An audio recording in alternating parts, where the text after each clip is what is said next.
what is the purpose and need for utility with NFTs? Why do we need it? Joe, you want to take that one? Yeah, I mean, I don't know if you okay, so I guess need, right? Do I need it as a customer? I mean, we're used to not having utility with most of the items that we own anyway. So I mean, I guess some utility, right? I mean, this book has utility. I can read it, I can learn from it. The earpods have a utility, I can talk in them. So I buy it and then I get to keep using them over and over again.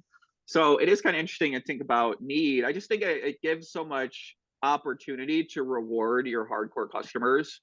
And that's how I think about NFT for me is like, well, I can create a program, I can create a product that is essentially never ending value for my hardest core supporters. And to me, that is something that really builds the hardcore foundation of a support system of a community. And then that really builds on top of each other. So it seems to me like you'd want to give utility as a competitive advantage, where that's what's really going to make you stand out. That's what's, if you're trying to win the NFT game, I mean, listen, if you're just trying to like, make a project or do something for a year or two, right? I'm thinking about how do you last for 10 years? How do you last for 30 years? How do you last for 50 years when I'm building out a strategy? So, now we have that foundational moment for a lot of these brands when they're building off, they're building those connections to the community. And I would think you'd want to reward people with that utility. I think that to me is the fun, that's the art, that's what makes it creative. Like, what can I do? How can I think about it? Obviously, live events is like, an easy one. Okay, let's throw a live gathering. You can only come to the gathering if you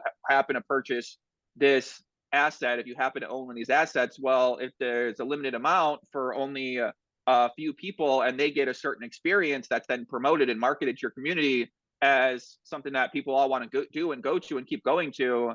Like, to me, that's what I think is really, really interesting about the utility is it's you're able to really create a unique way of having an experience or thinking about an experience that wasn't possible before.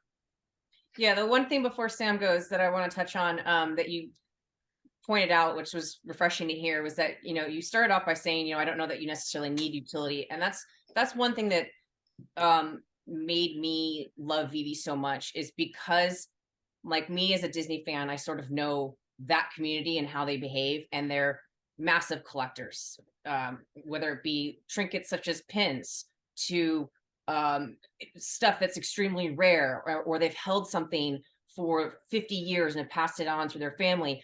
But there's old heirlooms or collectibles that are very, very valuable to Disney collectors. And so it already has such a strong base there of fans that they would come to this app and see these, the Walt and Mickey partner statue, or the first Mickey Mouse on blockchain, and all those kinds of things. And they're gonna be like, wow, that could be really valuable in, so many years of being the first NFT that Disney ever created. And they have a value in that. And it's an asset to them. It's a digital collectible, digital asset. And they are fine with it not having utility because they see it for the value and just what it is.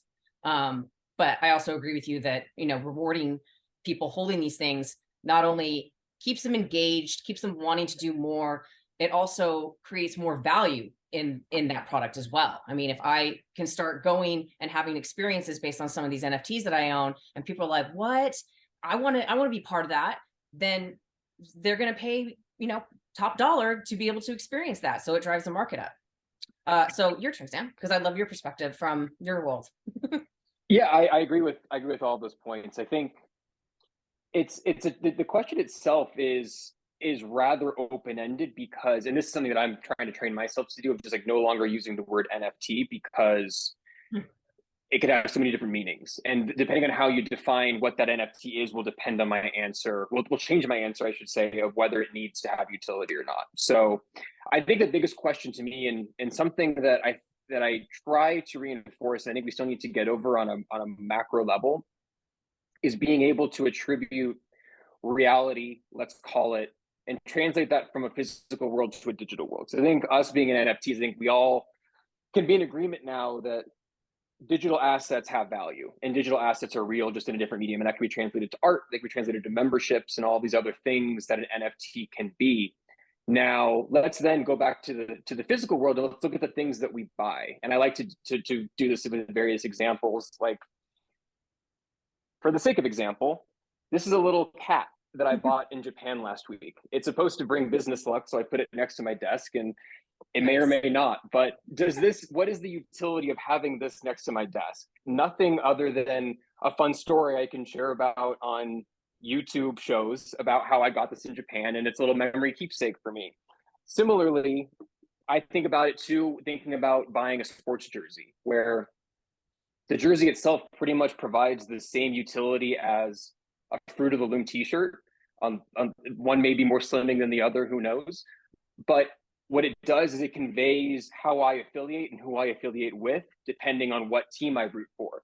So there's all these physical examples of things that we not only buy, but we invest in some instances, and we care a whole lot about. And by definition that we place, and the sort of threshold of acceptance that we place on NFTs, we would consider those things not having utility. But because perhaps they're physical, perhaps we've just grown used to them, we attribute value to them nonetheless. And I think we can translate that to the NFT space. So to your point, looking at some of these digital collectibles, once you strip off the label of NFTs, and let's consider this a unique, one of a kind, or very early digital collectible tied to this very important IP that's been around for a century, that people care, that people care for, love a lot, and are super passionate about. Like, that to me starts to create a value case. And if you were to then translate that again to the physical world, it's like, oh yeah, duh, like that makes total sense. I think the nascency and the lack of understanding education in a broader sense plays against us in this spot. So that's, again, I keep answering with non-answers, but I think in general, the answer is that it doesn't need to have utility, but it's not a one-size-fits-all answer, in that it depends what the NFT is trying to do and trying to be. Yeah, exactly. Great answers. So we're all feeling the effects of the bear market. Good times, right?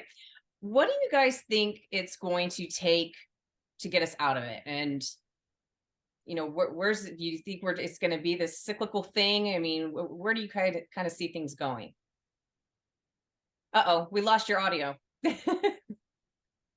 Are we back now? Yeah, we're good. Okay, cool. Yeah, I had to change. My earpod ran out of battery, so I changed it. I would say I'm not feeling the effect. So basically, my bear market strategy was to go back to poker. So I essentially took a long break from poker. I took like 10 months off, right? Poker, very stressful. I've been doing that since I was 21, 15 years straight, locked in the poker metaverse. And I said, okay, let me just try something new. And then I came back to poker pretty much after, bear market went down. Bear market started happening like November 21. And then I started working with my friend's company in like February. And then everything, sort of went downhill after February, right? Like February, March, all the prices start dipping. So I said, okay, well, if I'm going to keep investing my time, I feel like I've learned what I was set out to learn with NFTs and what this crypto is going on here. And I started studying all the different asset classes to figure that out.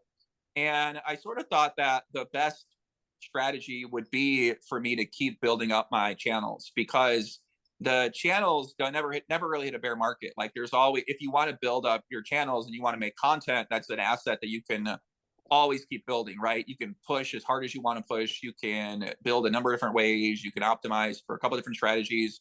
Like, if you want to make content about anything, you can make content about anything, and you could get a following now. It's just so easy to do once you understand. Like, it's like poker, it's like investing, it's like anything. Once you understand how to win at the game, you can pretty much win at the game in a number of different ways, right? Like, and that's sort of how I think about content, how I think about these things. So I decided to really put a lot of my focus into other areas of learning about investing, of learning about traditional strategies, about learning about the different partnerships, and building up my own assets, my own channels, and my own knowledge. So that was sort of like my reaction to what I saw with the bear market. And then it kind of seems like what's going to get out of the bear market at this point is they're waiting for some sort of regulation to go down.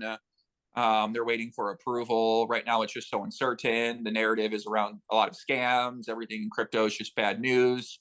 So once more good news starts to happen, and I imagine that'll come from a really big announcement, right? Like a couple big company announcements, sort of like really shifting the narrative, right? You sort of need like the thought leaders, and it's like in for COVID, right? When they wanted to, get COVID across, the NFL or NBA had a big story, right? Once the NBA had a big thing, everyone's like, oh, maybe we start listening to NBA. NBA had a big thing happen. So it's kind of, I see it kind of like this, where you need like a really big thought leader, story, influencer, and like organization from the right people. And once they decide the time is right for this to end, I feel like that's when the time will end for this. But to say there could be like a cycle, it seems kind of like, doesn't make any sense to me, right? You're kind of just basing what you think will happen with this asset off of what happened potentially in other assets. There's the cycle. I mean, up and down sort of thing like that. There's just so much uncertainty behind what's even, what I mean? Like what's going to happen in the future, that in general, it seems like the best projects are always going to shine. And if you have a good strategy, you're always going to be able to make money. But like, in general, like a bunch of these like nonsense projects, maybe they need, what I'm saying? Like they probably won't be able to. But to me, if you have a good project and a good vision and you have a good strategy, you can still do pretty well right now, no matter what the market is. I see a lot of projects like still building and doing well. Yeah. VeVe's still selling out on a lot of their drops. So, I mean, they're still producing content, keeping it coming, working towards the future. So that's all good news. What about you, Sam? What are your thoughts on that? Yeah, I mean, it's hard to predict because as much as it's about what the industry can or cannot control. Obviously, we've had some very negative factors with the whole FTX stuff and Luna over the summer last year and everything else. We're kind of swimming upstream against ourselves, but there's obviously a wealth of negative factors geopolitically with wars in Europe and rising interest rates and everything else that we'll see slammed all over CNBC day in and day out. But I think Joey's point is really my take home as well. Of I frankly call it selfish, but I found it a bit refreshing where I don't have to wake up every day and think about what I may or may not miss and have to like constantly be watching charts and constantly be looking out for the next big mint or otherwise potentially sacrifice key earnings. I can instead say, you know what, I'm not on a day-to-day basis, I'm not going to miss anything. Like I'm in a kind of a sit and wait mode. I believe in this for the future. And with that comes a great sense of comfort. I have a great confidence things will bounce back eventually. I'm not as concerned about when, but more concerned about, I guess I'm not concerned about when at all, but my focus is more now on, how can I contribute to this space? And to both of your points, there's still a lot happening. There's still a lot of successful projects out there. And whether it be contributing to existing projects or building your own, I think that's where a lot of attention could and should be going towards for those participants who remain in the space. Nice. So yeah, well, kind of, I want to touch on that, right? Because that's basically what I've been doing, right? Like one of my investments that I made, like I mentioned earlier, in Taunt Battle World. So they have like their parent company, right? Like they have a parent company that is creating these projects. One of the projects is Taunt Battle World. With Taunt, it has the NFT assets, it has the Skull Pass, it has the fighters. We have our first real IP collaboration dropping, like Floyd Mayweather, Chris Cyborg, Andy Ruiz Jr. So like real world combat fighters, other IP brands. I think like there's a Bored Ape collaboration. This is no one, I don't think it's even announced, right? And I don't think they're gonna watch this, so they aren't even gonna know that I announced this technically. But there's like a potential Bored Ape partnership where they could be dropping in the game. Those characters being there. We have other IP partnerships already lined up where their characters are going to be dropping in our metaverse, in our game. So I mean, I think like ideas like that are what got me hyped up. But I'm saying that's like how I've been trying to think about where I can put my energy into on the investing side is that, if you invest in good projects in multiple different ways, then, these guys are still working every day. It's not like a lot, some projects gave up and went home. Like I'm not thinking about those projects. I'm thinking about the projects that they're sticking around and building and grinding. As my clock goes off over here, the time's ticking. So, there's still a lot of communities. If you look around, you can find the communities that are grinding. They got community managers on Twitter. Their Discord's active. They got a founder who's still grinding on projects, building relationships with media. You still got gaming content creators grinding. Like there's still a lot of people out there that I see just working their ass off for something. And to me, right, where is it going to go? It's going to go somewhere. And there's still a lot of assets out there worth money. And people are going to figure this out on how to monetize their IP. And you know what I'm saying? So I'm sort of like paying attention to brands and companies that can do that, which is why I've been paying a lot of attention to the company, one of my main investments. Yeah, I like that a lot. So it sounds like you guys are sort of in the same boat as I am, where I'm just sort of sitting back. I'm comfortable with where I'm at. I'm not doing any panic selling. I'm just kind of along for the ride, staying in touch with the community, keeping current with, the news and what's going on, and just chilling because I still Yeah. believe in what I invested in. And just because it's a bear market and all the prices are down doesn't change how I view what I bought. I bought it because I believe in it. Well, that's the nice part about NFTs. At least it depends on, of course, if it's like a rug pull, maybe not so much. But unlike any other asset class, this is one that allows you to enjoy it. And if I own, I don't have the charts, but you could look at Tesla as a stock that has been hammered over the past several months. And if I'm a Tesla shareholder, I have nothing to show for it other than being deeply in the red over those past several months. But for certain NFT communities that I may be in, that as a matter of floor price may be down, I still can engage with community, potentially go to events, enjoy these things that I have an affinity towards that provides me with value in a non-monetary way, even when things aren't so rosy from an ROI perspective. And I think that's a special thing. And I don't, you don't really, even if you look at like Bitcoin and Ethereum and general crypto being down, except for like on social channels, there is really no way to enjoy your Bitcoin through like community. Like certainly you can, change your PFP to laser eyes and go talk and advocate for Bitcoin across public channels and connect with others that are doing the same. But NFTs really provide that platform for community interaction and experiences, which can be enjoyed no matter what market climate you're in. Very true. Very true. So, Joey, I haven't talked to you about your collection since many moons ago where we spoke. I know that you bought some of the Batman and Harley Quinn early season 1 stuff, and then you just sort of put it to the side and checked on it later. After that time that we spoke online, did you go in and invest any more, or have you just sort of kind of? No, I've been so focused on my poker stuff I've been doing. I've just kind of been basically like my investment strategy, I realized going through NFTs, like, they say that you should invest in the places you know the best. So, you know what I know the best? Poker, gambling, Vegas, right? So I've kind of shifted a lot of my focus to investing in live experiences, trying to invest in a casino, trying to get more involved in Vegas, trying to get more involved in the poker world and the projects that are going on there. So I've kind of been head down, really focused on that. Whereas when I go on VeVe, like I just get too into it. It's like really, it's kind of addicting, right? Like you were mentioning earlier, think about these Disney fans when they find out these exist, they're gonna freak out because once they realize, like once Disney decides, hey, why don't we work in an NFT integration into the park? Why don't we work in some real life utility where a lot bigger of our audience is seeing this, is getting exposure to it? They've seen it for 2 years, 3 years, 4 years. Once those people get in, and we know the Disney people, they got a lot of money. So they're gonna freak out, spaz out about these great items on VeVe. I can't wait for that to happen. But I, of course, wish I would have bought more, but of course I didn't buy more because I've kind of been focused here. And when I think about spreading out my NFT energy, I'm like, maybe I just like don't get too into it. But obviously, when you look back, you say, I wish I would have done this. But we know how hard those drops are to get anyway. So you're kind of like hunting. Eventually, VeVe turned into you got to really run well when the drop comes, or you got to grind the marketplace. And I just didn't feel like I had a good enough understanding of marketplace dynamics of like what's even worth a lot of money, what collectibles really matter the most. I know you're like expert. I like see you would give an answer. You're like, oh, in 1970, like this statue was everybody loved it because of this. I'm like, oh, okay, makes sense, obviously, right? 1970. So, I haven't been that collecting that much. I mean, I'm more interested in your collection personally, right? But for me personally, no, I haven't been doing that much. But I still got a lot of my blue chips, like you said. I still got 30 or 40 or some of them, and I'm just excited to see what they look like in 5 years. I don't think I'm ever going to sell them. Like I don't plan to.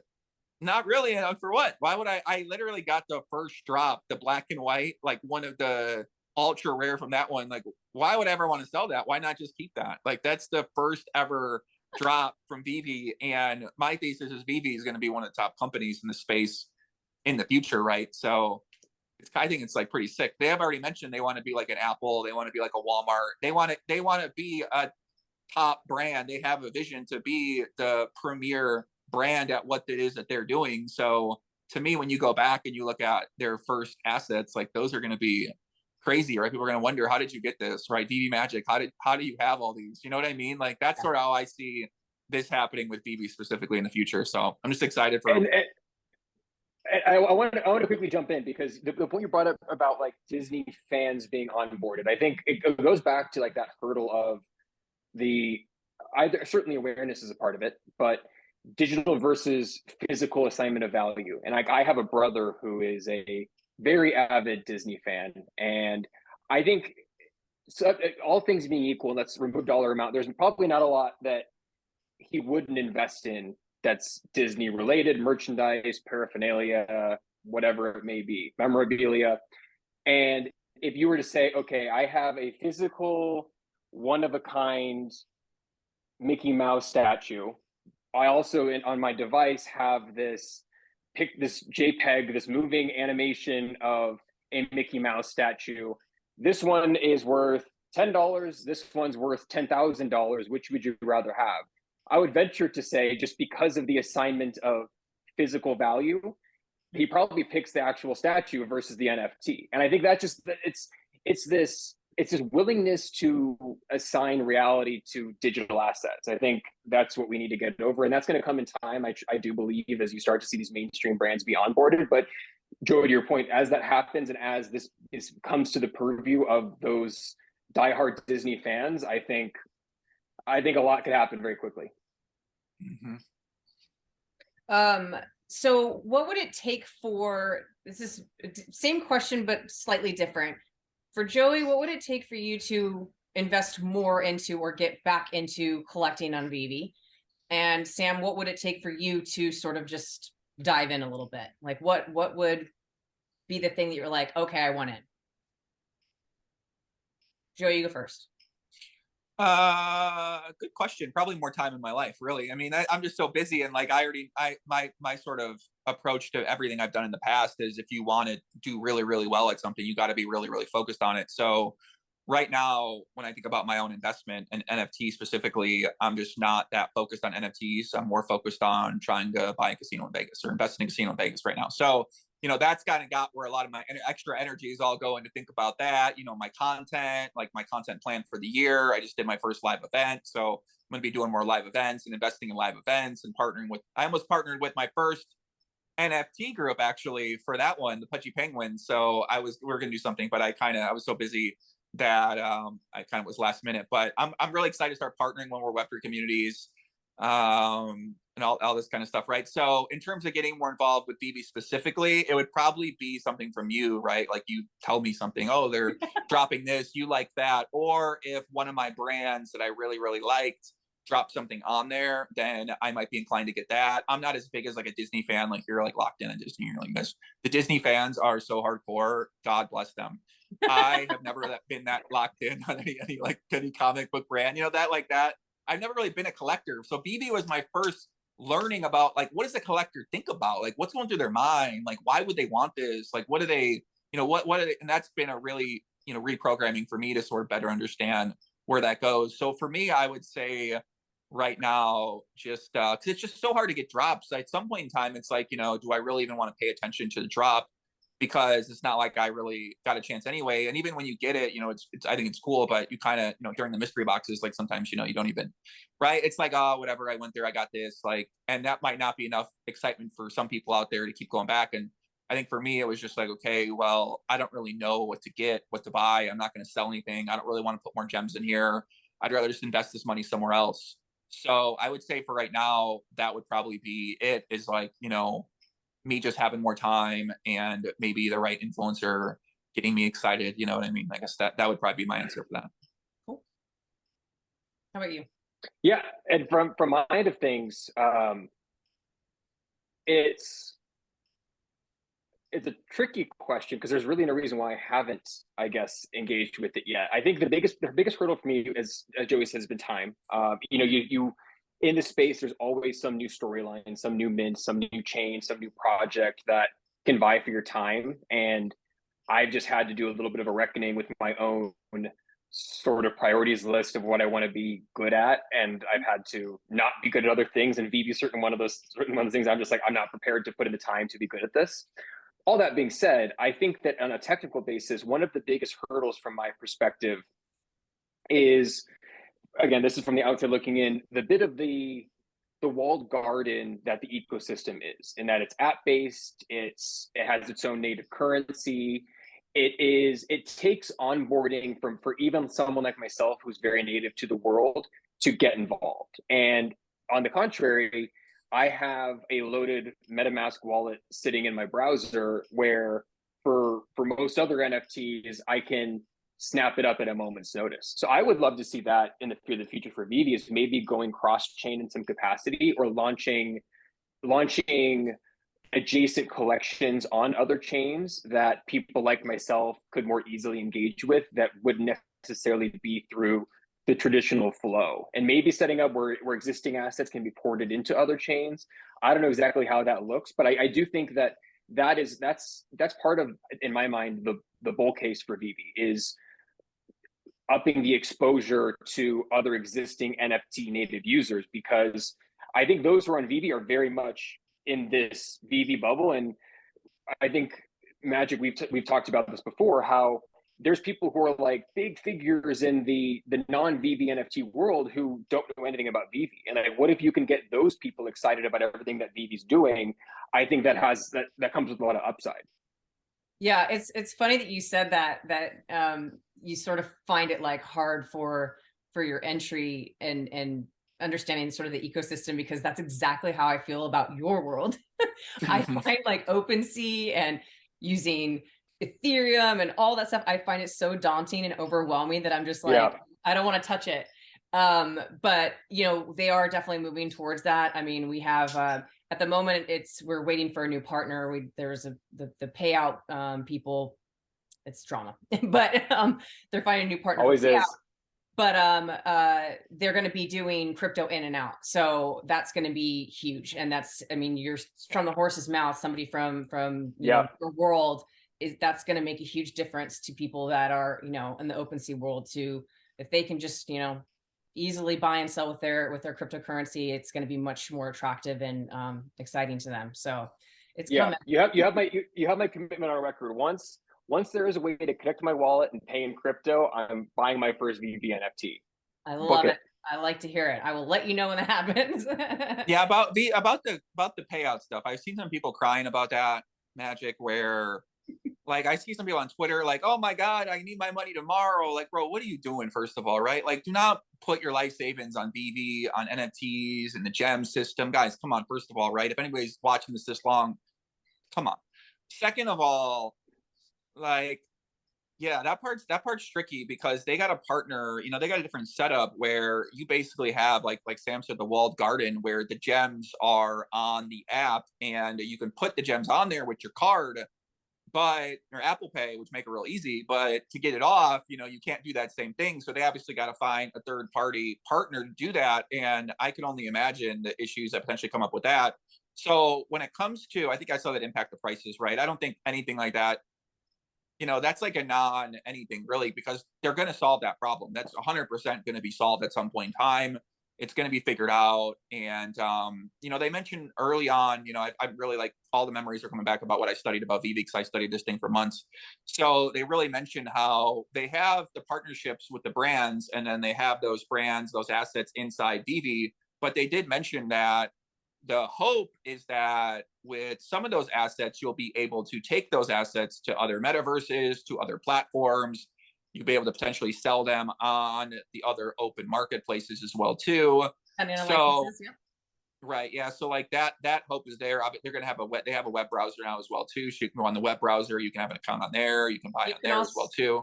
Yeah, you can also integrate. They're going to allow integration from other platforms to come into VeVeverse. So, you know, say I owned a Bored Ape, I can bring my Bored Ape and have it next to my Walton Mickey. So what's the VeVeverse gonna? Is there more update on the VeVeverse for what that's going to look like? So they did a demo at DesignerCon, which was in November, just kind of giving you a preview of what it was going to look like. I haven't seen anything super recently. I don't like. I'm sort of like happy as a clam, and I keep up to date, but I'm not like a diving into the research every single day. I need to know every single update. So I'm not the person to answer that question, but it's actively being worked on. So to me, a good indicator for VeVe that I saw is that, you know, one of the things that we always said was, okay, if you're VeVe, you can basically go to any conference that is related to any of these brands, right? Whether it's Comic-Con, whether it's a video game conference, it could be literally anything related to any of the brands. It could be high art, high fashion, because they're working with a lot of those high-end brands as well too. And when they did that, they set up, you saw some of the photos that our guy David Yu was posting. I mean, there was a lot of people there. It was a big ass community. These aren't Disney people, these are VeVe people now, right? So it's like the hardcores for these other brands are kind of transitioning to become harder core VeVe users. I thought that was like a really, really great indicator for the future if they're already able to build that kind of community after, how long has it been, like a year and a half or something like that? I don't know. It's kind of how times flew by. I just realized it was 2 years I was in NFTs today. So it's all kind of flying by for me. But yeah, I'm excited for VeVe's future. I'm curious to see where they go from here and what kind of moves they make. And you know, you mentioned new partnerships and stuff like that. I'm kind of curious, right? Because now they're 2 years in. You know, when they initially dropped, they said we had about 50 partnerships lined up. They haven't announced a lot of those yet, and they said that some of these aren't coming until year 3, year 4, because it seemed like they had a real good 5-year plan set out for what they're going to do. But I wonder, you know, when that might ever happen, where Sam can buy something with his MetaMask, if that's ever going to happen. And maybe that never happens with VeVe, right? Maybe that the only way you can ever do it is on the app. I don't know. It's good thought. Yeah, I don't know how like current you are on their news and everything, but that DesignerCon, one of the latest brand announcements was Lamborghini, and I'm really excited about that. Sick. Like drivable cars, like wow. Yeah, like, and then you're going to be able to take them into the VeVeverse and you can race them, and then that's when we can start using the Omi token, right? You can create games, or there's already going to be games existing, you know, however they're going to do it. I don't know how much freedom there is going to be with the token. I mean, maybe you can place a bet with your friend and be like, hey, I bet you this much Omi that I can beat you at this race or whatever. You know, it's going to be really cool to see where it's going. And you know, the sky's the limit, and these guys have very wild imagination. So I think it's going to be super exciting. Yeah, their plan was to introduce more verticals as well, use more of the AR functionality as well too, like Pokemon Go, where uses the AR functionality. So they want to go into grocery stores, they could go into retail stores, they could go into different verticals with the Omi token itself, or with kind of the idea of what they're doing with VeVe, and offer these like real life experiences, like treasure hunt, stuff like that, to start accumulating more. So that's how they talked about tying in the live experiences with the actual token itself, or with the app itself. So they've been saying that AR VR, and obviously AR VR is coming. I mean, I'm sure Sam is hearing a lot about this. Like, they're all coming out with AI stuff now. The AR stuff's all going to start dropping soon. The VR stuff's all going to start dropping soon. I think I just saw Apple announce they're going to have a VR headset. Like, all this stuff's coming, and it'll be sick. I mean, can you imagine that, taking your car that you purchased 5 years ago in the VeVeverse and taking it into the VeVeverse, being able to drive it, and no one else really has that car. You know, it's kind of like I mean, it'll be pretty interesting if that can ever come to fruition. Yeah. Yeah. So what would you say you're one of the like best or biggest lessons you guys have learned in this journey? Sam, you go first on this one. I'm pulling up demo footage of the VeVeverse to get a full picture of this conversation. It looks sick. The pony of some sort. Anyways, it's probably unicorn. So that's that. There it is. So what Joey just said there, I think actually struck a nerve in the best way for that question, because back in the long many years ago of 2021, you know, the big conversation was, of course, NFTs, but then the metaverse, and then Facebook changed its name to Meta, and it was like, the metaverse is here, like, this is the future, we're doing it. A year later, all the metaverse is dead, this is never happening, Zuckerberg's an idiot, all of these things. And then now it's like, ooh, chat GPT, AI, VR, all of these like buzzy topics where it's like, this is just the assumed future. Like, AI is here, we are now obsolete, and this is the way of the world. And same thing for VR, like, everyone has a headset now, like, this is our future, this is how it is now. And I think just not overreacting to any trend has been, I've only been really involved in this stuff for almost 2 years now, but in that short span of time, we've seen so many trends. And I think people just react so heavily. And this is not just in the NFT space, this is the market in general, where it comes and goes. And there's nothing like people are raving about, everyone's posting their AI selfies on Instagram and talking about Chat GPT and wow, this is so unbelievable. And it is unbelievable, but in a few months it won't be unbelievable and something else will be unbelievable. And that's where the mainstream attention will go. So it just is, as a matter of investment thesis, not betting on the current trend too heavily in every way, shape, and form. That's really good advice. What about you, Joey? What's one of your biggest lessons? Yeah, I like that one. I like Sam. I like how like every NFT guy, crypto guy, they're an AI guy. They're AI. If they're all on, say they're already on TikTok, they're already on Twitter. Here's how you make money with Chat GPT. Here's how you make money with Larry GPT. I'm like, oh, here we go. Yeah, unbearable. Here we go. I'm like, oh my God, I might need to start blocking people. I mean, everyone, here's what I learned, right? A few things. This is a great question. A few things. Number one, sorry to your parents that are watching. We can edit that out. So take profit, right? All these altcoins I was in, they all went up like 6x, 3x, 4x.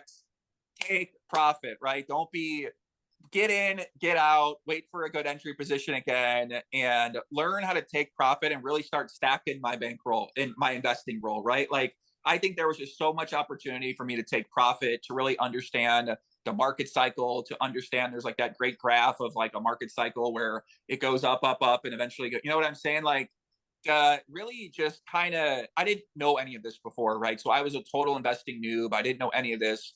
It would have been for me, one, acquire more blue chips of whatever project asset that I can find, which I think I'm better at identifying that now. Number two, take profit, start stacking your wins, double up, triple up, get your money in, get your money out of some of these things, and hold on to some. I don't think that's a bad idea. But I'm still really kind of, getting that strategy down. And yeah, I'd say I guess those are two of my biggest ones. I got to really think about that one more. Biggest lessons. Yeah. I mean, what Sam said, right? Don't really pay attention to trend. Yeah. Most of these people have no idea what they're talking about. That's another big thing I learned, is that you got all these people on Twitter that they speak as if they know what they're saying. And other people maybe treat them as if they know what they're saying. And most times, like, they don't know what they're talking about. Everybody say they're an expert. They say Bitcoin going to 100K. They said this and this and that and that. And all these people are just like straight role playing on there. You can't like take anything a lot of these people say too seriously. So for me, it's really identifying who are the best sources of alpha of information and trying to focus on building with them. And I think I've done that with a few of the Telegram groups I have now, with some people that I'm meeting. I think I'm getting better at that over time, versus like being blinded by all the noise on Twitter, on TikTok, on Instagram, and stuff like that, in the news, the media, the newest trend reporter, like Sam's saying. There's like certain trend reporters now and blossoming up in all these industries that are sort of leading the narrative in some ways. That's a massive one. I think I found myself to this day, I'm guilty of this, but especially early on, I was very guilty of this, where when I first got into this space, as it was so new for me, I had the habit of assigning expertise and really value to other people's opinions, especially if they had large followings on various social channels. And the more I've been around for a while, and the more I've come to dig deeper and do my own research per the earlier conversation, the more I realize that those people actually know nothing, or they do know something, and what they're putting out publicly is done with their own ulterior motive in mind. And I think that's a big part of it too, which is an unfortunate reality, is that when everyone has something to gain or lose financially in this space, everyone's going to take every action with their I guess best outcome in mind, with their sort of personal situation in mind. So I think just always consider the source, and it goes back to just do your own research. I think that's first and foremost. If your gut tells you that a certain something isn't right, then it probably isn't, and you shouldn't let outside sources tell you otherwise.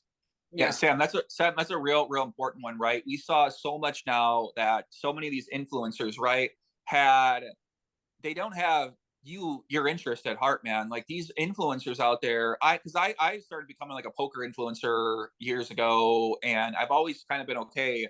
I really want to partner with good companies. I want to partner with companies who I feel like if I send my people there, that company is going to do right by them, or it's going to treat them well, or treat them with respect. And in crypto, a lot of these influencers are not thinking about that at all. They are running this like a business, and they're making money off of you. You're the audience thinking, oh, this guy might care about me. He's like my leader. He's like my guy. And these people are getting paid to say this shit. They're rugging their communities. They're making you buy. We saw these guys buy. You see this, Sam, right? All these influencers, like they sold you an NFT, and then they're like, later, they just left. They just abandoned you. And a lot of people lost a lot of money on these projects, and a lot of people lost a lot of money on other crypto scams as well, listening to influencers and famous people and sports athletes and stuff like that. So, you really can't trust influencers at all, because you never know what their agendas are. And normally, at least influencers that are telling you to buy something. That's like an important caveat. I think there's a lot of well-positioned influencers in the space that are do so with help and education in mind. But the second you're being shilled something by someone with a lot of followers that has something to gain by doing so, then you need to have some red flags start going up. Yeah. I'd like to touch on. Go ahead. Sorry, one more thing. There's a funny parallel there with poker.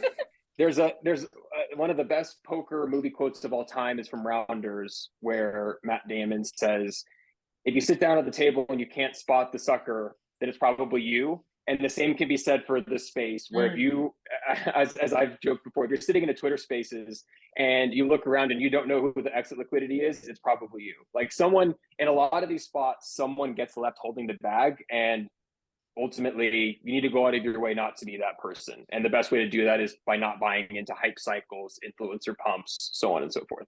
Yeah, I enjoy that quote. So I'm technically considered by some an influencer on the VeVe space, and I hate that word because I don't want to influence anybody to do anything. So I prefer the term advocate. I want to advocate for the company, and I want to advocate for Disney because that's my passion and I love it, but I don't ever want to tell you what to buy. I get a lot of people asking me, thoughts and stuff on this, and it makes me a little uncomfortable. Like I like to give you information about the brand or the character or whatever, but like I don't want to make your decision for you. It makes me entirely uncomfortable. It's you guys are spot on about the influencer thing. So I've been reached out to. VeVe has a very strong influencer community, lots of influencers, and the community is so strong.